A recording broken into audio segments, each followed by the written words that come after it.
All right, let me turn the labels on here real quick. Make sure we can see what we're looking at. Your first step today is going to have to be removing quite a bit of skin. We haven't removed anything from the back yet, so you're going to need to remove skin from the entirety of the back down to the gluteal region, but not including the gluteal region, up to the base of the skull. This is going to be a difficult area of skin to remove. And then maybe about halfway down the arm on the posterior side you'll need to remove as well. There will be a significant amount of the lab today. Probably the first 45 minutes or hour will just be skin removal. And as with before, try to remove as much of the skin and subcutaneous fat as possible on the first pass so that you can sort of move on right away and you don't have to spend a lot of time cleaning the fat off of the surface of the muscles. But once you remove all that skin, probably the first things that you'll see quite simply are the trapezius, the large diamond-shaped muscle, and the latissimus dorsi.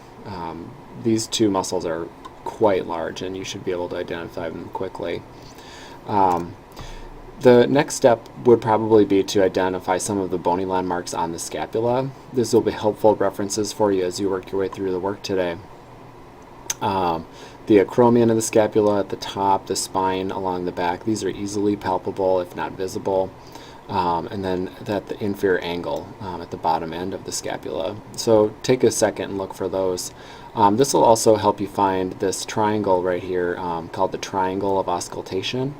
The trapezius, the latissimus dorsi, and the scapula form this triangle where auscultating the lungs is particularly effective.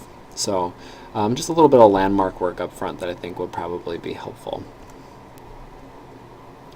Then the next step is to cut and reflect the trapezius from the midline. I'm not removing it whole like this, but just cutting it and then reflecting it back from the midline. This will reveal the rhomboid muscles. The major will be quite large and the minor will be a little bit smaller, but they have similar paths or similar bony connections.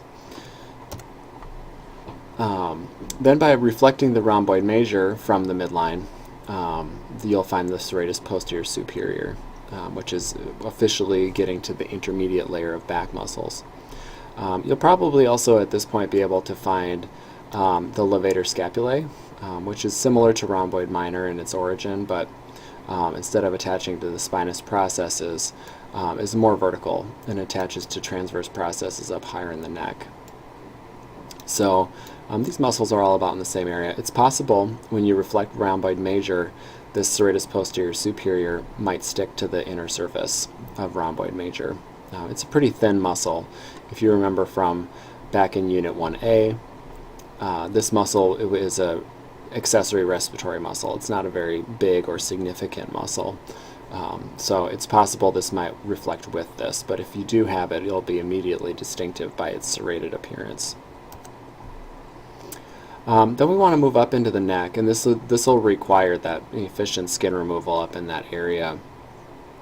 There's two muscles in this area we're going to look for that are deep to the trapezius. The splenius muscles, there's splenius capitis, which is the upper fibers, and splenius cervicus, which is the lower fibers.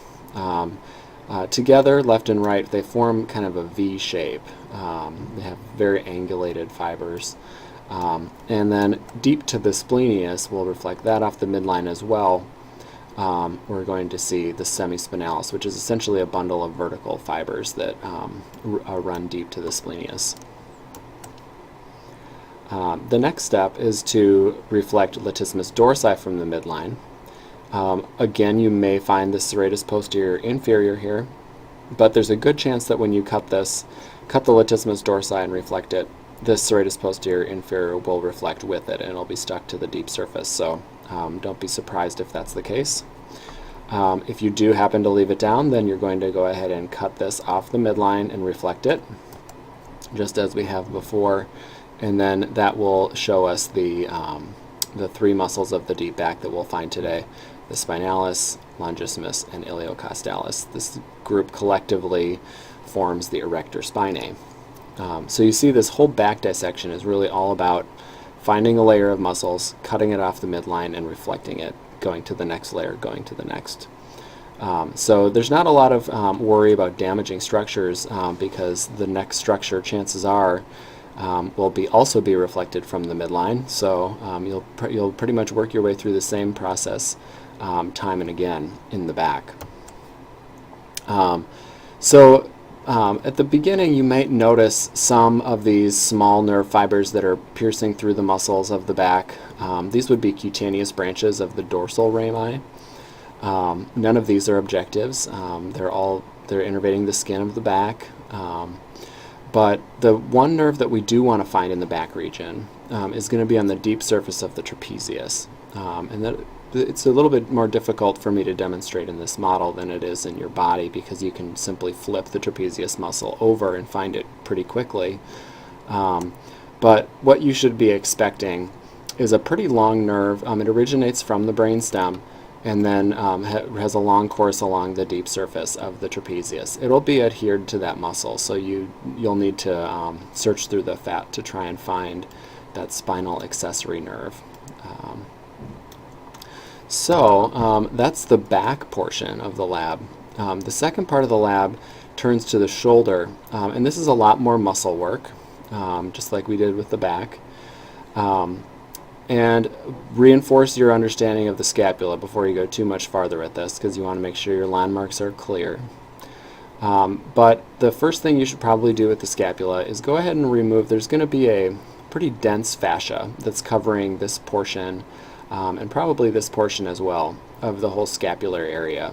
And you'll want to open that up so that you can see the muscles that are surrounding the scapula.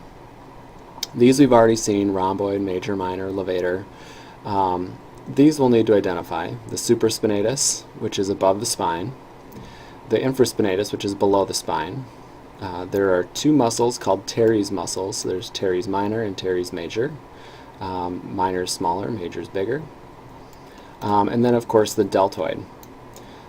So this group of muscles is what we think of as our scapular muscles from the posterior. We'll cut the deltoid off of the spine, and at least this portion of it, the posterior and maybe the lateral part, so that we can peel this back and reflect it. And what that's going to do is open up a little bit of space here so you can see the two uppermost heads of the triceps. There's a lateral head and a long head. And the arrangement of this teres minor, teres major, long head of triceps, and lateral head of triceps actually makes some interesting spaces that you can probably see here, here, and here. If I sort of move this around, you might be able to visualize some of those gaps. This space here is called the quadrangular space. This space here is called the triangular space. And this space here is another triangle, but we call this one the triangular interval. So this arrangement of muscles is sort of interesting, that the teres minor is posterior to the long head, the teres major is anterior. So let's turn back to the scapula. Our next goal is to find three sets of nerve and artery that are found in particular places surrounding the scapula. The first place we're going to look is up in the supraspinous fossa. We're going to cut through the supraspinatus and right about here, and peel back the muscle to expose the supraspinous fossa. And what we're looking for here is the suprascapular artery and nerve. And these two structures have a very particular relationship. As they run through this space, they are separated by a structure called the suprascapular ligament, or this is its longer name, the superior transverse scapular ligament. So suprascapular nerve typically goes under the ligament, artery goes over, and then they work their way down around this notch, and then they end up in the infraspinous fossa underneath. So this nerve and artery supply both supraspinatus and infraspinatus. The next pair we're going to look for is in the quadrangle back near the deltoid. This is the nerve and artery which supplies deltoid and teres minor. The nerve is called axillary nerve, and the artery is called posterior circumflex humeral artery. So you'll have to look in this space between the triceps heads and between the teres muscles, and then your clue is that the nerve will actually be innervating the deltoid. The last space we want to look for a nerve artery pair is in the triangular interval. So you'll need to work the two heads of the triceps apart and enlarge this triangle to see these well. But when you do, you'll be shocked at how large the nerve is. This image definitely doesn't do it justice. The radial nerve is quite large. The artery that runs with it is the deep brachial artery, and its Latin name is profunda brachii. So that's sort of the overview of the lab today. As you can tell, it's a lot of muscle identification and just a handful of nerves and arteries. So I hope this lab goes well for you.